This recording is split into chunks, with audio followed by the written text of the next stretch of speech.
there was a rationale for why these various battles were selected, because some people said, well, this would be one of maneuver and mobility. And so the British put their resources, which were fairly scarce for the army, into a very highly trained, small professional force that could move rapidly to wherever it had to fight and move around the battlefield as needed. So they invested in what I would call light and medium artillery that could be used largely in direct fire. And they trained their infantry to be very, very accurate with rifle fire and competent in that sense. But they never completely appreciated the value of the machine gun. I think there were only 1 or 2 machine guns per infantry battalion. Of course, by the time the war ends, all of that sort of thing changes. Even the Germans didn't bring that many machine guns with them initially, but it didn't take long for the Germans to figure out that the firepower was the enabler for everything on the battlefield. But their force was almost annihilated in the first month of the First World War, but they just weren't prepared for the impact of artillery, machine guns. This is long before they went into the trenches, and they make this almost 200 to 300 mile retreat to try and survive, and they barely manage it. But understanding why the British made their decisions was very important to understanding the outcome of the first battle. And then it was important to try and get people to understand that we've got to be very careful what we assume about the future. I read all sorts of interesting articles on a routine basis about the miraculous robots that are going to replace people, so that robots will be crawling all over the battlefield. Well, the problem with that sort of thing is this fraudulent notion of AI, artificial intelligence. There is no definition for it. But the truth is, there is no machine equivalent of you or me.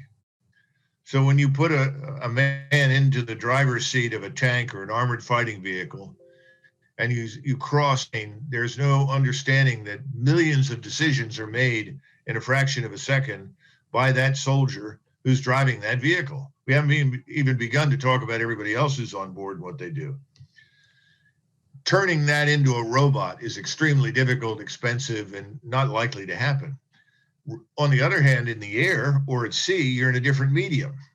And you can do a number of things in those mediums that you simply cannot do in the terrestrial environment on land. So I think there's some false expectations about what can or cannot be done. But the thing that we are missing is the potential for the delivery of accurate, devastating firepower in great volume against any point on the planet whenever we want to do it. And that's where the Russians have put their money. That's where the Chinese are putting their money. And we need to do much of the same thing. And what this does, I call it ISR strike. And I talk about the integration of ISR, strike, maneuver, and sustainment. But that ISR strike connectivity changes everything on the battlefield. When the British went to war in 1914, they were going to use their artillery and direct fire. And while they were waiting for the Germans to close with them, they looked up and they were surprised to see a little airplane. They would drop various colored ribbons. And then within a minute or two of those ribbons dropping, German artillery began falling all around them. And they finally figured out, well, every time you see this plane, you'd better take cover because the artillery's coming. Seems very, very bizarre, but that's the beginning of ISR strike. Today, we have space-based capabilities. We have all sorts of redundant capabilities beyond space, essentially sensors from seabed to space right now, all of which can be linked to terminally guided weapon systems. And these weapon systems will destroy you very quickly. We had a Ukrainian brigade just a few years ago that decided they wanted to pull into an open field.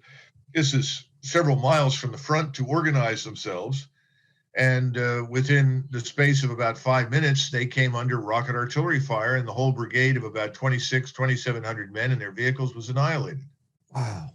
By Russian artillery. If you look at the BM-21 rocket artillery system, and you look at MLRS, the MLRS is throwing a golf ball, and the BM-21 is essentially sending the equivalent of a Volkswagen downrange.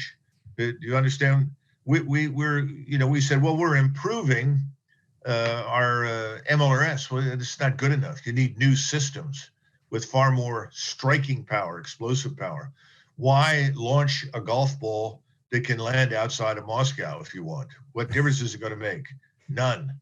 So one platoon of BM-21 can cover all of Central Park in a salvo. Well, look at the size of Central Park and imagine that you are standing there as a human being in the open. You're not going to survive. You won't last. So all of these systems are now there. We've gone from 1914 to 1921 by the time, or 1991. By the time this ends, you have a glimpse of just how radical the improvements are in these capabilities. And that changes how you fight on the ground.